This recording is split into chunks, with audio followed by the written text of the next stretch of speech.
Paytm अपनी listing price से 55% down है, 55%, जिसके कारण काफ़ी सारे निवेशक जिन्होंने पेटीएम के शेयर्स लिए हुए हैं वो अभी इस अटर कन्फ्यूजन में है कि इसमें करना क्या चाहिए। हमने अपने चैनल पे काफ़ी स्टार्टिंग से राइट फ्रॉम लिस्टिंग टाइम हमने इस पे वीडियो बनाया, शॉर्ट बनाया, जिस पे हमने क्लियरली ये मेंशन किया कि आपको इसे अवॉइड करना चाहिए। फिर भी हमारे कुछ मित्रों ने इसे अवॉइड नहीं किया। कुछ लोगों ने मजाक भी बनाया था जब पेटीएम अपनी लिस्टिंग प्राइस की तरफ थोड़ा सा रिकवर हुआ था, लेकिन हमने अपना स्टैंस वहीं पे रखा था कि आपको इसे अवॉइड करना चाहिए। लेकिन आज की इस वीडियो में हम समझेंगे कि अगर आप इसमें निवेश करना चाहते हैं तो क्या आपको करना चाहिए, अगर आपने ऑलरेडी निवेश किया हुआ है तो आपको यहाँ पर क्या करना चाहिए। एज यूजुअल सिंप्लिसिटी के साथ हम इसके पूरे कंसेप्ट को समझेंगे। तो चलिए शुरू करते हैं। और शुरू करने से पहले let me give a quick shout out to our video partners जो कि हैं कुकू एफएम। जी हाँ दोस्तों, यहाँ पर मैंने एक बहुत ही प्यारी किताब सुनी है जिसको आज से कुछ साल पहले मैंने पढ़ा भी था, और उसका नाम है गुड टू ग्रेट। कंपनीज को एनालाइज करना और कौन सी ऐसी कंपनीज की खासियत होती है जिसके कारण कुछ कंपनीज ग्रेट बन जाती है, वो इस किताब को सुनकर आपको समझ में आएगा। कुकू एफएम में इसी तरह के हजारों घंटों से भी ज़्यादा का ऑडियो फॉर्म का कंटेंट है, और अगर आप लोगों को इस पर कुछ भारी भरकम डिस्काउंट चाहिए तो आप मेरा कोड इस्तेमाल कर सकते हैं AK50, और डिस्क्रिप्शन में दिए गए लिंक से अगर आप डाउनलोड करते हैं कुकू एफएम को तो आपको डिस्काउंट के साथ नॉलेज गेन करने का मौका मिलेगा। तो what are you waiting for, do check out the description. तो अब हम एक एक करके पेटीएम के पूरे एस्पेक्ट को समझने का प्रयत्न करते हैं। आप अगर नोटिस करते हो तो लिस्टिंग डे से लेकर अभी तक पेटीएम ने करीब करीब 75,000 करोड़ तक का अपना वैल्यूएशन गवा दिया है। इट मीन्स काफ़ी सारे लोग अब क्वेश्चन पूछने लग गए कि क्या ये सही वैल्यूएशन है। मेरे हिसाब से नहीं। क्यों? अभी हम इसको और भी विस्तार से समझते हैं। हमको ये समझना पड़ेगा कि अभी हाल फिलहाल में ही इसके रिजल्ट आए। रिजल्ट आते ही काफ़ी सारे मीडिया एक्सपर्ट्स ने इसकी एक चीज़ को हाईलाइट करने की कोशिश करी, और वो था कि इसमें रेवेन्यू में बढ़ोतरी हुई है। कि भले ही कंसोलिडेटेड रेवेन्यूज़ में यहाँ पर बढ़ोतरी हुई है, इसका फिर भी नेट लॉस काफ़ी ज़्यादा एक्सपांड हुआ है। करीब करीब 779 करोड़ तक का यहाँ पे लॉस बढ़ा है। जी हाँ, which is not actually a good sign. ये तो किसी तरीके से कवर अप करके आप लोगों को बताया जाता है ताकि रिटेल के अंदर एक पॉजिटिव माहौल बना जाए। तो हमको पहले ये समझना होगा कि ये रेवेन्यू जो बढ़ा है वो कहाँ से आया है, और क्या ये एक सिग्निफिकेंट वे में कंट्रीब्यूट आगे भी करता जाएगा या फिर नहीं। तो मैं आप लोगों को बता दूं कि ये जितना भी रेवेन्यू का राइज आया है जो आपको इस क्वार्टर रिजल्ट में दिख रहा है, वो आया है because of two major things. पहला है लोन डिसबर्समेंट्स। जी हाँ, पेटीएम अपने कुछ पार्टीज को लोन डिसबर्स करता है जिसके चक्कर में उसका थोड़ा बहुत रेवेन्यू बढ़ा है। That is number one. और दूसरा रीजन ये है, इसने अपनी हाल में ही सब्सक्रिप्शन फी को बढ़ाया था। अब इसको अगर आप लॉजिकली बात करें तो दोस्तों ये जो पेमेंट सर्विसेज वाली इंडस्ट्री है ऑलरेडी काफ़ी ज़्यादा कॉम्पिटिटिव है। अभी वो दिन बचे नहीं है जहां पर भारत में केवल पेटीएम ही इस चीज़ को डोमिनेट कर सकता था। हाल फिलहाल में हमको भी पता है कि पेटीएम के भी काफ़ी ज़्यादा कॉम्पिटिटर्स आए हैं।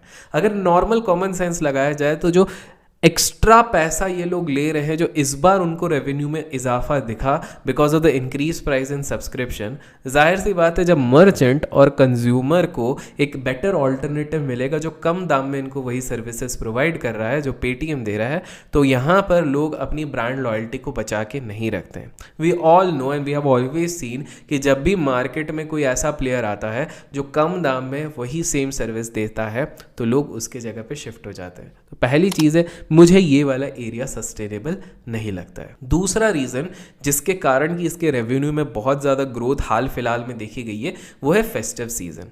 आप सभी को पता है कोविड और कोरोना काल में लास्ट 1.5-2 साल से लोग अपने घर के अंदर ही कहीं ना कहीं बंद थे। कुछ लोग ऑफिसेस जाते थे लेकिन बाहर का जो एसोसिएशन था वो बहुत कम था। वहीं पर पेटीएम को फेस्टिव ऑफर के टाइम पे काफ़ी ज़्यादा रेवेन्यूज़ में बढ़ोतरी मिली because this time people wanted to do a lot of transactions. This time they didn't want to just sit at their home. उनको वहाँ पर अपने ट्रांजैक्शंस बढ़ाने थे जिसके कारण पेटीएम को वहाँ पर भी दूसरा फ़ायदा उठा। बट सोचने वाली बात यह है कि क्या केवल और केवल फेस्टिव ऑफर्स और फेस्टिव राइज इन ट्रांजैक्शन से पेटीएम आगे भी इस प्रकार की ग्रोथ के साथ सस्टेन कर पाएगा या नहीं, ये फिलहाल के लिए एक क्वेश्चन।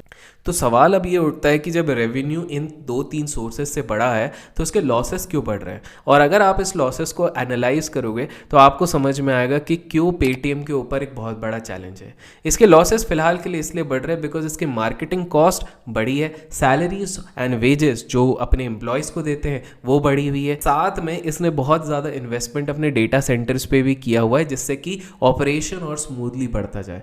अब आप ही लोग एक चीज़ सोचिए, क्या आपको लगता है कि कोई भी ग्रोइंग कंपनी में ये वाले कॉस्ट कभी कम होते हैं, मार्केटिंग का कॉस्ट, सैलरीज का कॉस्ट? बिकॉज एक सिंपल सा अगर आप कॉमन सेंस भी लगाते हो, एक अच्छा एम्प्लॉय को अगर आपको रिटेन करके रखना इन योर ओन बिजनेस तो आपको समय समय पर उनकी सैलरी, समय समय पर उनके बोनस बढ़ाने पड़ेंगे। तो ऑब्वियस सी बात है पेटीएम अपने कोर एम्प्लॉयज़ जो सबसे ज़्यादा रेवेन्यूज़ ला के देते हैं उनको जाने नहीं दे सकता है। तो इसका मतलब क्या हो गया? इसका मतलब ये खर्चे बढ़ने ही वाले हैं। बिकॉज एक दूसरा ऑप्शन लेते, मान लेते पेटीएम कहता है कि नहीं यार हमारे की एम्प्लॉयज़ या की पर्सनल्स को हम जाने देते हैं, इसमें भी पेटीएम का घाटा है। बिकॉज एक नए व्यक्ति को जब आप कंपनी में लाते हैं उसके ऊपर ट्रेनिंग का जो खर्चा रहता है वो उल्टा और ज़्यादा एक्सपेंसिव होता है as compare to retaining the best talents.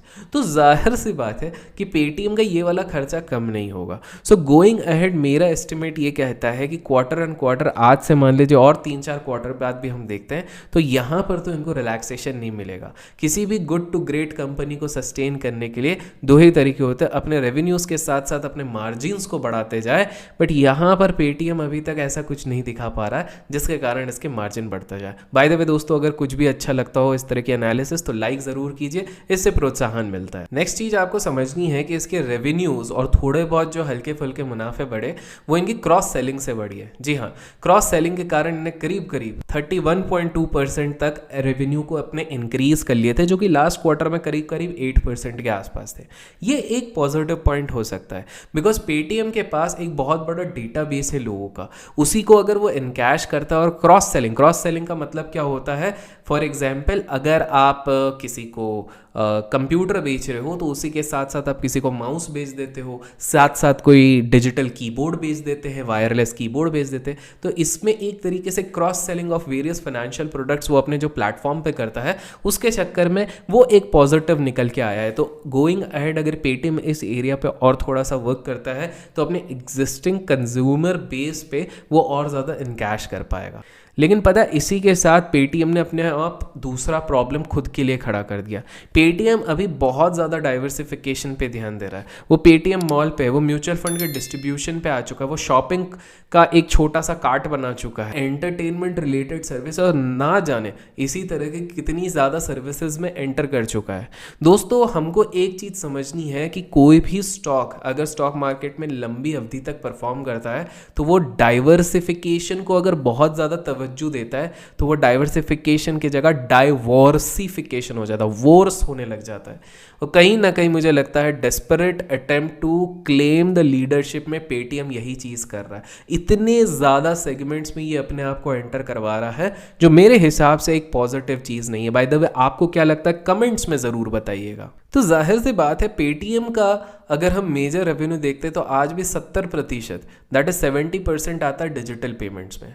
और वहीं पर उसके सबसे बड़े थ्रेट उसके बन चुके हैं कॉम्पिटिटर। और ये कॉम्पिटिटर्स कौन है? एक है गूगल पे और दूसरा है फ़ोन पे। जब तक इस तरह के दो बड़े दिग्गज कॉम्पिटिटर्स इसके सामने खड़े रहेंगे थोड़ी सी problem in terms of gaining revenues obvious सी बात है पेटीएम को हो जाती है। इतना ही नहीं, सुनने में आ रहा है कि आरबीआई भी कुछ रेगुलेटरी प्रपोजल्स लेके आ रहा है जिसमें कि वो डिजिटल पेमेंट्स के लिए जो मर्चेंट्स और कंज्यूमर्स से एक्स्ट्रा पैसा चार्ज किया जाता है उसमें एक कैप लगाने वाला है। जाहिर सी बात है अगर इस तरह के कोई भी रेगुलेशन आ जाता है तो ये तो पेटीएम के बिजनेस मॉडल पे सबसे बड़ा थ्रेट रहता है। तो अब सिंपल सी बात है कि एज ए निवेशक, एज ए इन्वेस्टर आपको क्या करना चाहिए?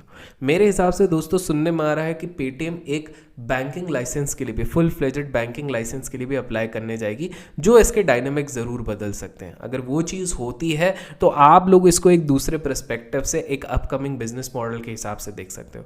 लेकिन करंटली जो इसके ऊपर सबसे बड़े चैलेंजेस है, पहला इसका कंपटीशन जो गूगल पे आपका फ़ोन पे के साथ है, ये एक बहुत बड़ा थ्रेट है। दूसरा डाइवर्सिफिकेशन वाला पॉइंट जो मैं ऑलरेडी आपको बता चुका हूँ। तीसरा, हालांकि अगर वैल्यूएशन पैरामीटर के बेसिस पे मैं बात करूँ तो 13.4x के वैल्यूएशन पे था जब ये लिस्ट हुआ था, करीब करीब $19 बिलियन, और अभी आ चुका है 6x वैल्यूएशन पे। स्टिल अगर मैं देखूँ तो ये जस्टिफाइड नहीं हो रहा है। बुल मार्केट में ऑब्वियस सी बात है काफ़ी सारे लोग IPOs और बाकी चीज़ों में पैसा लगा देते हैं, जिसके कारण ये शेयर ऊपर चले जाता है, लेकिन in the long run it could be a big trouble.